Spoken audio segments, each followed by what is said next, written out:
everybody, how's it going today? Glowplasma231 here, back in data about Kagurabachi, chapter number 74. This chapter is titled Dawn. And yes, we see the final coming dawn after, of course, Samura's had his owl, pretty much the eternal night currently up in the sky. And we finally see it's broken in this chapter, which also means that, hey, my prediction was finally right. We did go back to the present this chapter. As we see, like, we finish off the whole Samura flashback. I mean, really, it's about half of the chapter. I mean, page number 8 is the final chapter of the Samura flashback, and then the rest of it is a whole lot of, like, double-page spreads and just, like, a whole bunch of, like, hey, all of this various stuff is now what's happening. And, like, we just have an absolutely amazing chapter of Kagurabachi this week. I know I say that literally every week, but this was such a cinematic entrance and just, like, everything all together.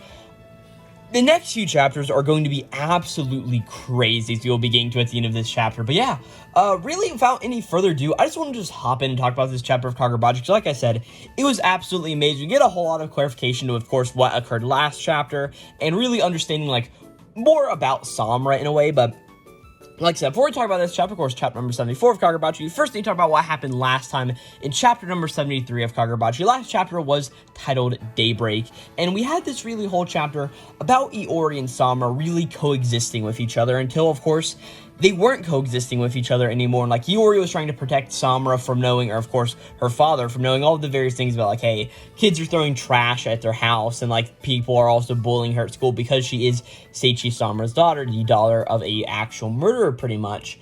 And we see how much this actually affects Samura and how he doesn't think that he was ever a good father to Iori, while Iori always loved being around her father. We saw a few things with Yora and the Hatshaku guy talking about, like, hey, how the Kabunagi tried to cover up all of these various aspects of the Seitai War, and eventually it got to a point where, of course, Iori was very sad and crying about everything that had been going on with her recently, and just telling herself, like, hey, it's okay, it's okay. And Samura eventually later on, like, also crying to himself, thinking, like, hey, he can't hear his daughter in the room, and just thinking about how he can't even open that door to be her father because of how much wrong he has really done to her in the entire time, right? We then see that he went and sent off Iori to go live with her mother's sister, pretty much, of course, who we saw her staying with at the beginning of the series. And the very end of the chapter was Samura receiving a phone call that Kunishige had been killed. And there was a lot of debate saying, like, hey, did Samura leak all of this various information? And I was under, like, the guys like, no, why would Samura ever leak this? I mean, the page before, there's this whole idea where he was telling Shiba, like, hey, I'm counting on you to make sure the malediction and all of this stuff never comes to pass, so make sure Kunishige stays protected and all of that. And we really open up this chapter with a little bit of a telephone conversation coming over to Samura from presumably the Kabunagi, as the guy over the telephone just is like, hey, Rokuhira's home has been invaded. Kunishige Rokuhira has been murdered. They stole all of the enchanted blades. The sword bearers are in danger too. Come to the HQ of the bodyguards we sent. They'll be there momentarily, right? So really, this is 3 years ago whenever Samura was sort of whisked away to the Senkutsuji temple to be, like, put into his various place in what were they called, the Sanzo, if I'm not mistaken, right? But either way, we have this thing to where Samura puts down the phone and it's just very much like, I can't believe all this. Like, he's not very happy whatsoever, right? But of course, in this moment, we see that somebody comes into Samura's house. And of course, it's none other than Yora. And Samura's like, you. And Yora's like, oh, remember me? Long time no see, Samura, right? And Samura sort of has this, like, okay, what are you doing here, right? And he's just like, hey, it seems like there are 3 more presences outside. And he's like, okay, so just put it to me straight. You're part of an organization that killed Rokuhira, aren't you? And yours like, oh yes, we are called the Hishaku, right? And Samura's like, okay, and now you're here to kill all of the other sword bearers too, I imagine, right?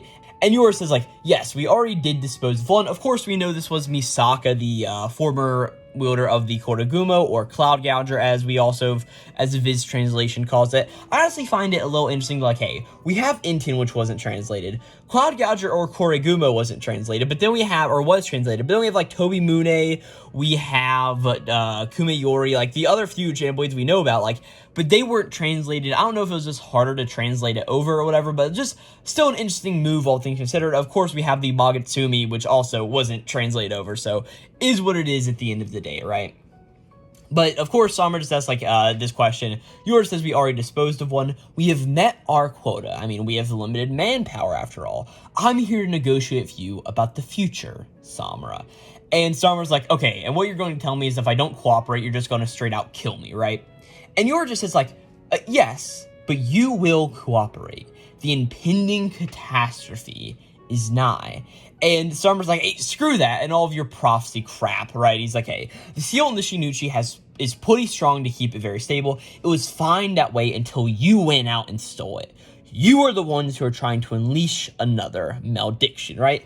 And of course, really thinking about this whole situation, I'm pretty sure the flashback with Iori started, what was that? It was 8 years ago, if I'm not mistaken. Let me just go to chapter 71 just to make full sure. It was 9 years ago, which means it was 8 years ago whenever Iori died, which was when the first confrontation happened where Yora came to see Samura. So it's been about 5 years since that point in the current timeline where, like, hey, there was the first meeting between Yora and Samura. We waited 5 years. Samura gave up his daughter Iori pretty much, and now we're at the point where Yora pretty much has come back for Samura after being like, hey, the malediction is going to happen soon again, right?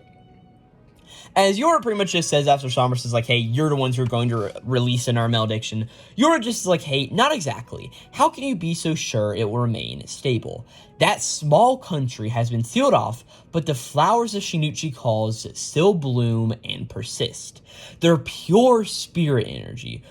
Were the battle truly over, they would just simply disappear.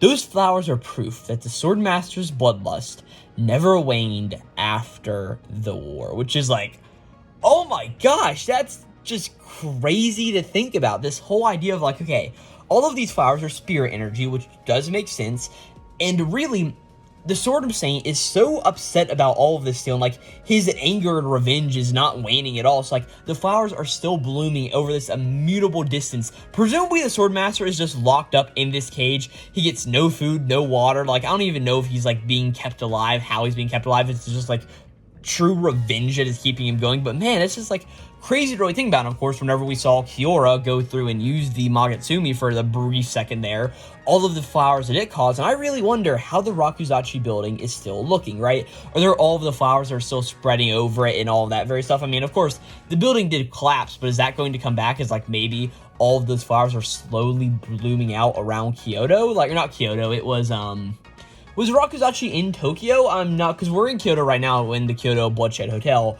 but I forget, it may have been in Tokyo where the Rakuzachi was actually going down, right? Either way, Yora just continues saying like, hey, the Shinichi and the Swordmaster already once shattered everything we imagined as possible. They could shatter your faith and the stability at any time too, right? And he just continues like, hey, that possibility has always existed. But instead of eliminating that possibility, you sword bearers deny the danger complacently and go about your lives hiding the truth. That is your sin. As Samura just thinks like, oh yeah, so apparently this guy knows about what happens whenever the contracts breaks. Of course, if they kill the Swordmaster, all of the other heroes are going to die alongside him, right? So still that interesting whole thing of like, okay, where is Yora actually getting all of his information from? Like, is it really just one person in the Kabunagi who has leaked all of this to him, and not only leaked like Kunoshige's location, but everything else, but still, like, what is everything that's going on here, right? And like, how does Yora know all of his information, right? Yora then just says like, hey, my goal is to execute the Swordmaster and wield the Shinichi myself. It was the Swordmaster who caused the true realm of the Shinichi to manifest as the malediction. Thus, my goal would be in fact to serve the end to the malediction. So this really leads me to believe that Yora has some tie to the island of Shokoku, whether or not he is actually a citizen from it or just wherever he is tied into this. It really seems like whenever he wields the Magatsumi, he wants to be able to have the great power to erase all the wrath and destruction that the malediction caused, which really at the end of the day does seem like maybe a sort of noble goal, all things considered. But it's just really, really interesting to see what Yora's sort of point of view is on this, like, hey, because of course the malediction is strictly how he used it, right? And I'm sure Misaka used Cloud Gouger a whole lot differently than Sojo ended up using it, right? Even though Sojo only had the blade for like 2 weeks, if I'm not mistaken. It may have been like closer to a month, but Sojo didn't have the blade for long before going through and absolutely like wrecking all the havoc, fighting Chihiro, presumably dying. I'm still in the camp. Sojo may come back someday, but if anybody, Iruha is like 10 times more likely to come back from Sojo, being like, hey, Sojo was like exploded into a whole Dantenseki explosion after trying to touch it and like bring it into him. And we know that whenever that happens, those characters just like simply die. While we have clearly seen that Samura has the ability to go through and liberate people through the power of death, pretty much breaking the contract and all that various stuff, right? And being that Iruha was Samura's student, I really hope that, like, at the end of the day, Iruha, you better be alive, right? Either way, Yoro then just says, like, oh, so I see your daughter's no longer with you, right? And Samura's like, hey, her being here for me was only hurting her in the grand majority of things, right? And we see that Yora has a very interesting stare. She just says, like, oh, that's just a bore almost. Like, I was hoping to have another pawn to help us kill the Swordmaster. For the sake of your future, I'll give you a choice. Or, for the sake of the future, I'll give you a choice. For the sake of the future, I'll give you a chance to atone for your sins, Seichi Samura. And Samura just hears him, and he's like, I don't quite understand his true intent, but I know one thing. Nothing good can come from allowing them to reign free with all the enchanted blades. But if it's true, even if I resist and kill him, this won't be over. As Samura just thinks of Yora's words of like, hey, the possibility always existed. As Yora just says, oh, Seichi Samura, let's end this menace together. As Samura just thinks like, hey, we need to eradicate him from the root. We need to look towards the future. We should just have executed the Sword Master to begin with. There's no point in life anyway when I can just cause nothing but misery for those closest to me. And with those few somber words is where we end Samura's part of Samura's flashback. But the flashback isn't over yet, as we go and see Iori's perspective, right? As Iori just thinks like, hey, about 3 years after my father left me with my aunt, I got word about Kunishige Rokuhira's death, and the Kabunagi started monitoring me, right? As we see, like, she comes home one day and, like, comes out of her bathroom or out of her bedroom or whatever, and a few Kabunagi guys are there, and it's like, hey, I'm sorry, but you could be in, like, big danger too, right? And Yori just thinks, like, is it really just because I'm Seichi Samura's daughter? As we see that she's, like, just sort of going through her life, staying inside. Can't tell if she's at the Senkutsuji Temple or particularly where she's staying right now. It seems like it is, like, a very elaborate place, so it could be the Senkutsuji Temple. But also, as we see, like, she gets to knock on her window and it's all of the Masumi members, it doesn't seem like she knew them, so she probably wasn't at the Senkutsuji Temple, sort of, like, maybe in her own sort of, like, home or really whatever it is there, right? As there's a knock on the window, as we see that a Ro who's not wearing glasses, so he looks a bit weird, so knocks on the window and just is like, hey, we work for your father, you'll have to come with us, right? And Yor's like, oh, my father. So apparently she really hasn't had any ties with him for the whole 3 years there, right? As Ro pretty much explains, like, hey, we will be overriding every trace and memory of Iori Samura. You'll live an ordinary life with a totally new identity. And Iori's like, what are you talking about?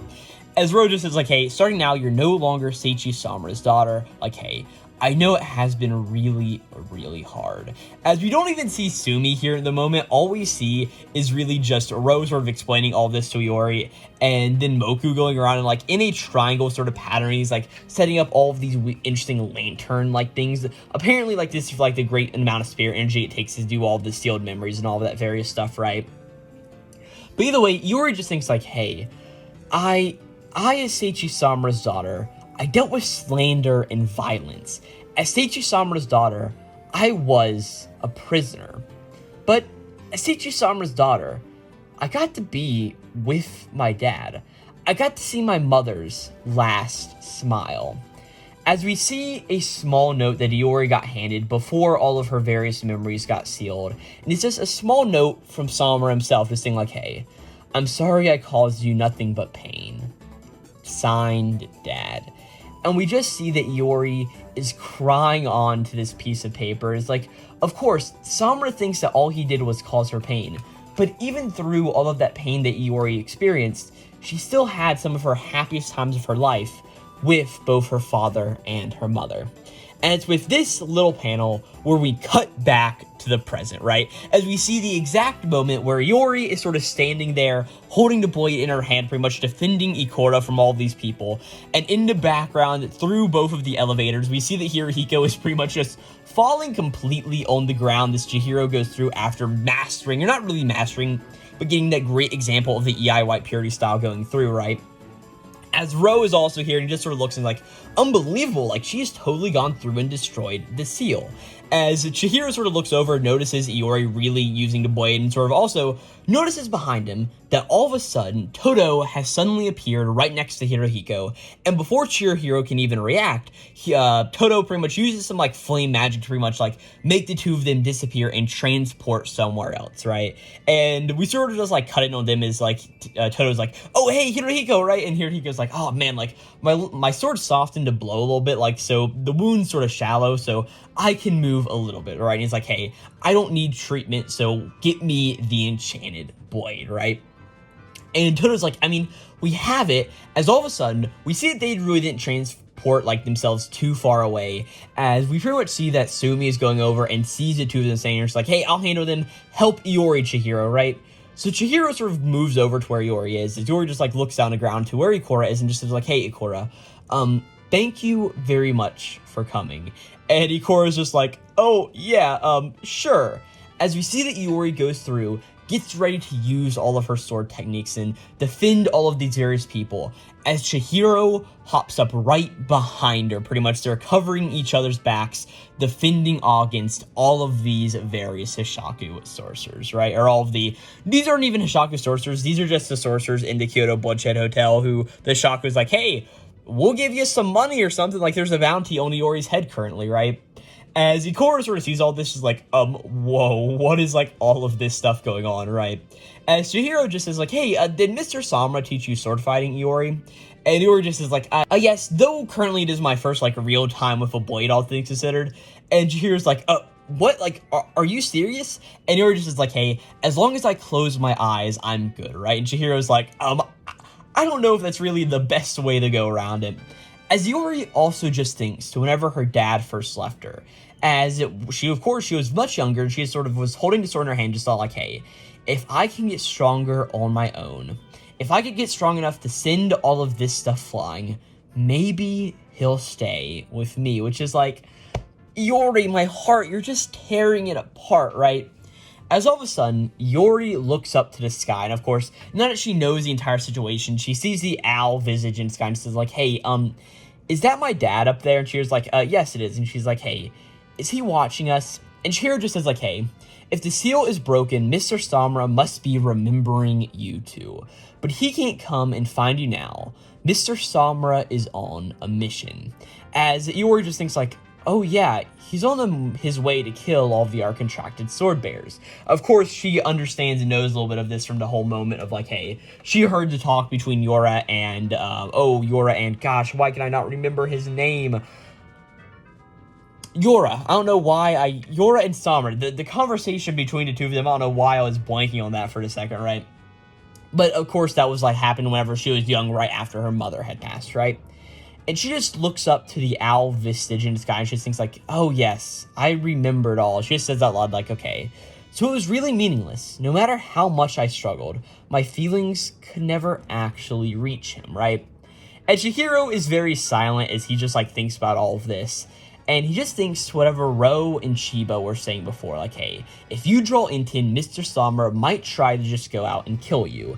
And Chiba, whenever he handed Chihiro Inten, just said like, hey, he went easy on you the first time, but if he tries to kill you again, Samura will keep Inten next time. So like, hey, just know if you draw this enchanted blade, know what you are risking, pretty much, right? As we then cut over to where Toto and Hirohiko are sitting again, as Hirohiko is handed the Kumayori by Toto, right? And Toto just is like, hey, even if you draw the enchanted blade, Samura will know. So even with, like, the proper technique, like, you're just totally covered in wounds, right? As Hirohiko just is like, no, it doesn't matter. Either way, Chihiro will draw. Besides, I'm not going to let it end this way. And Toto's like, hey, but, like, Samura was already forced to cut him down to one, so it's like, he's resisted to using it for this long time, so why would he... As we cut back over to where Chihiro and Iori are, right? as Chihiro just is like, hey, it wasn't meaningless. As he thinks back to all these moments, why he's been doing all this training, just a dialogue saying like, hey, you need to hone your swordsmanship to achieve greater heights with the Enchanted Blade.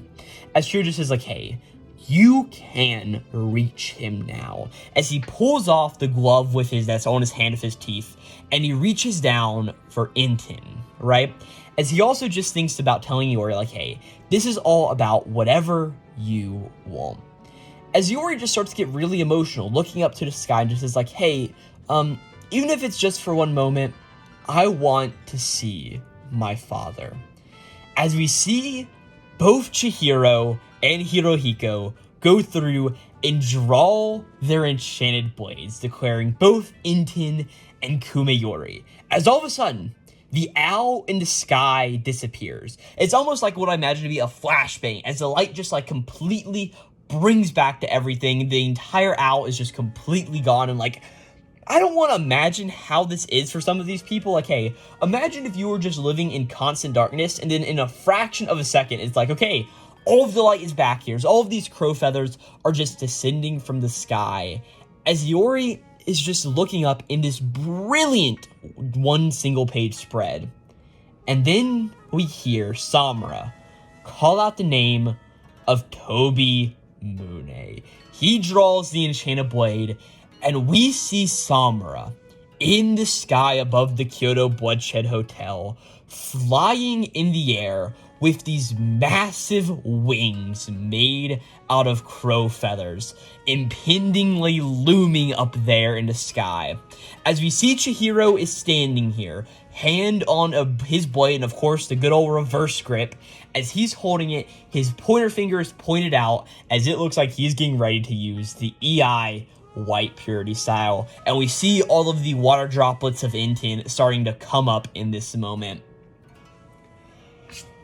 Oh my gosh, this chapter was absolutely amazing. Just going through it, the raw emotion that we feel with all the various stuff, like, okay, we understand, yes, I never thought Samura was the one who went through and called the Hishaku and informed all of them on Kunoshige's location. It definitely seems like that was the trader's job, and especially if we are coming through here now and getting Samura here, I don't think that Samura is going to be making out of this part of the Sword Bear assassination arc alive. This also leads to the fact of like, okay, how is the battle going to be going here? Of course, we have three main characters with Enchanted Blades. We have Hirohiko of Kumeiyori, we have Chihiro of Inten, and Samura of Toby Mune. Hirohiko is definitely not dying here. Chihiro isn't dying here. But I definitely think this will be the end of the line for Samura as we get this fight and really just see everything Samura's ever been able to do. He's going to end up pretty much passing on, if I'm not mistaken. And if I were had to guess, Iori's going to end up picking up Toby Mune at the end of the day.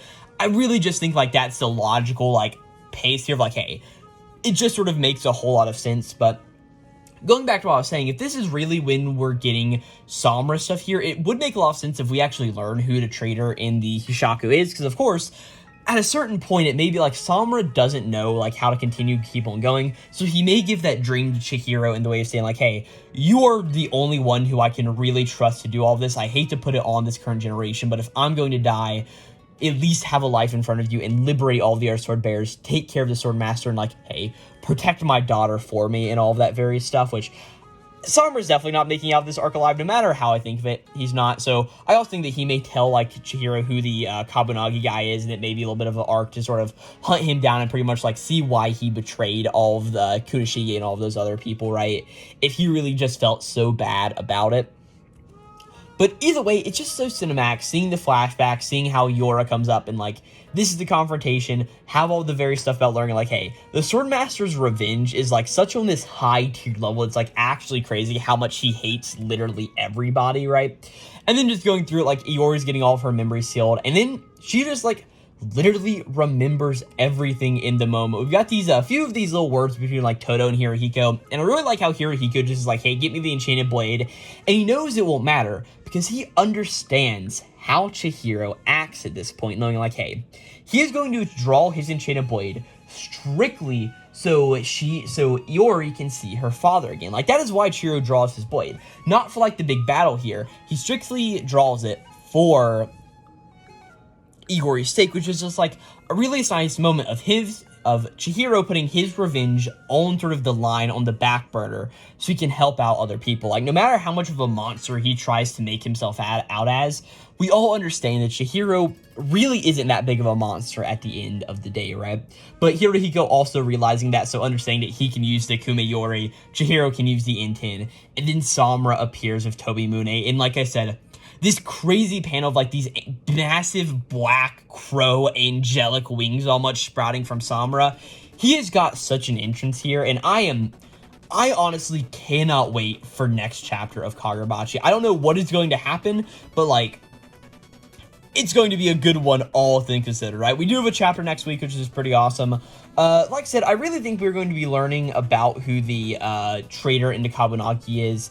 Samura definitely isn't going to be making out of here alive, and I wouldn't be surprised if we sort of have like a rogue team of like Chihiro sort of like stops working with the oh, what are they called? Like the Kabunagi after learning all of this, and like him, Iori, Hakari, Shiba, and like all of that various crew, and of course the Masumi go on the whole idea of like, hey, we're going to go out and do all of this on our own and take out the Shaku and not work with them anymore. I see that being where the arc is going, but I honestly think that we are going to be getting like at least 5 or 6 chapters of this battle just going on. So yeah, with all of that out of the way, thank you guys so much for watching this video. And of course, Kagurabachi chapter number 74. Again, this chapter was titled Dawn, as we see the coming dawn of like, hey, the owl has finally disappeared and dissipated out of the sky in this like massive flashbang event. I can't imagine a lot of people are doing too well. I just imagine like it being completely dark and your eyes just not adjusting. Like, I can honestly just see a world where Chihiro has to go through and like he can't unsee or like see some of Samura's movements because of how all of this has happened. But yeah, great chapter, all things considered. So yeah, with all of that out of the way, thank you guys again so very much for watching this video on Kagurabachi chapter 74, as I mentioned a second ago there, and I don't know why, like, that's where I've got to start the outro of the video. But if you guys like this video, I do plenty of other anime and manga related content here on the YouTube channel. Just go and like click on my icon, see everything I do on there. I talk about various other manga series like March and Crown currently, World Trigger, talk just a bunch about Weekly Shonen Jump, trying to get back to some anime reviews. I'm pretty sure today was the release of the first episode of the Witch Watch anime, and I sort of want to cover that anime. But yeah, also I've done plenty of other Kagurabachi chapter reviews, so I'll have that playlist link not only down in the description box of this video, but also on the end card of this video. And yeah, with all of that like various stuff out of the way, thank you guys so very much for watching this video, and hey, I will catch you guys next time for Kagurabachi chapter number 75. Again, this is chapter number 74 titled Dawn, and yeah, absolute amazing 10 out of 10 chapter, and I'll catch you guys next time. This will be Glowplasma 231 signing out. Again, Bocce Bros, thanks for watching.